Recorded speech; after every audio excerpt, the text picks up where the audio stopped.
Hai semua, kenalin aku Najmatus Sifarani dengan NIM 0805 1282328030 dari kelas B, Program Studi Ilmu Kelautan, Fakultas Matematika dan Ilmu Pengetahuan Alam, Universitas Sriwijaya.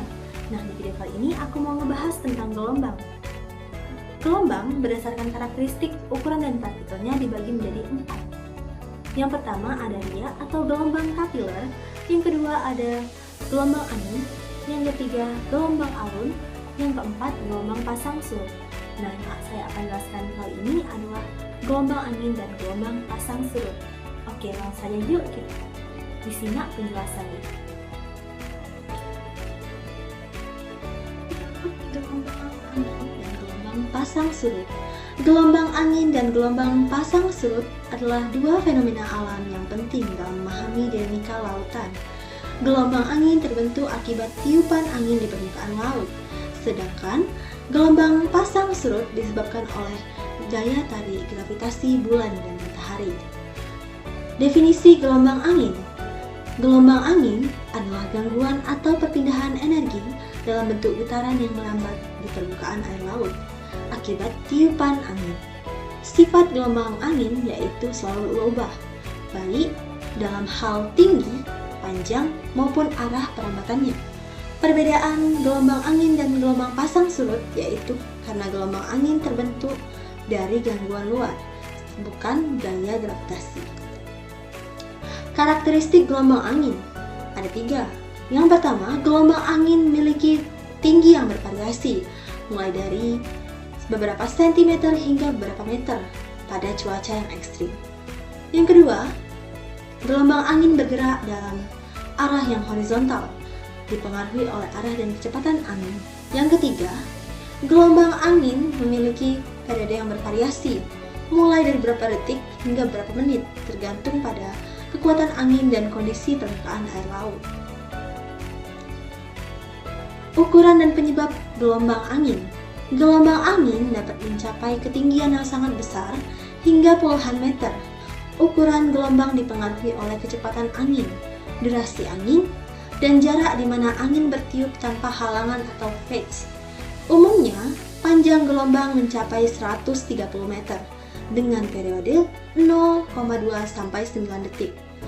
Gelombang angin disebabkan oleh gaya gesek angin di permukaan air yang menciptakan ketidakstabilan dan menyebabkan gelombang terbentuk. Faktor lain yang mempengaruhi arah dan durasi angin, serta kedalaman dan karakteristik dasar laut. Selanjutnya, faktor-faktor yang mempengaruhi gelombang angin. Yang pertama ada kecepatan angin, yang kedua ada arah angin, yang ketiga ada kedalaman perairan, dan keempat ada topografi pantai.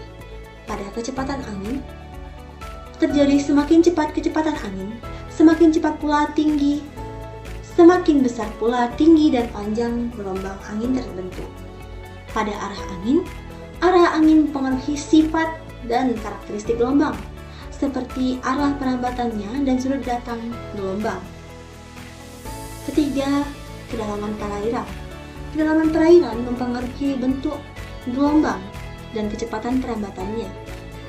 Dari yang semakin dangkal perairan, maka gelombang yang akan terlihat semakin pendek.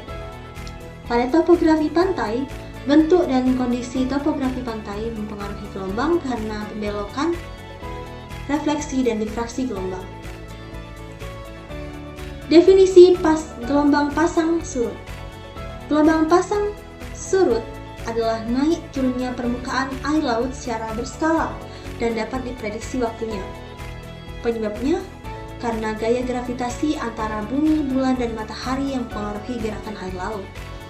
Periode pasang surut biasanya terjadi 2 kali dalam sehari, dengan periode sekitar 12 jam 25 menit. Karakteristik gelombang pasang surut ada 3. Yang pertama, periodik, yang kedua amplitudo bervariasi, yang ketiga ada tipe bervariasi. Pada periodik, gelombang pasang surut terjadi secara periodik dengan pola yang berulang setiap hari, setiap bulan, dan setiap tahun. Pada amplitudo bervariasi, amplitudo atau ketinggian pasang surut air laut dapat bervariasi tergantung pada lokasi, fase bulan, dan faktor lain. Terakhir, pada tipe bervariasi, ada berbagai tipe pasang surut seperti pasang surut harian, semi harian, dan campuran yang masing-masingnya memiliki karakteristik yang berbeda. Pada ukuran dan penyebab gelombang pasang surut pada ukuran gelombang pasang surut memiliki berbagai ukuran tergantung pada faktor geografis dan fenomena astronomi. Ketinggian gelombang dapat mencapai puluhan meter di wilayah tertentu. Gravitasi bulan adalah penyebab utama terjadinya pasang surut. Posisi relatif bumi, bulan, dan matahari mempengaruhi besar kecilnya pasang surut. Sementara gravitasi matahari berkontribusi pada pasang surut. Interaksi antara kedua gaya gravitasi ini menentukan pola pasang surut di suatu wilayah. Selanjutnya, faktor yang mempengaruhi gelombang pasang surut ada 4. Yang pertama, gravitasi bulan. Yang kedua, gravitasi matahari. Yang ketiga, rotasi bumi. Dan keempat, bentuk pantai. Gravitasi bulan mempengaruhi massa air di bumi menyebabkan gelombang pasang. Sementara pada gravitasi matahari juga mempengaruhi gerakan air, terutama saat terjadi gerhana. Yang ketiga, rotasi bumi. Perputaran bumi menimbulkan perbedaan kecepatan air di sisi-sisi bumi. Keempat, bentuk pantai. Topografi dasar laut dan bentuk garis pantai juga mempengaruhi gelombang.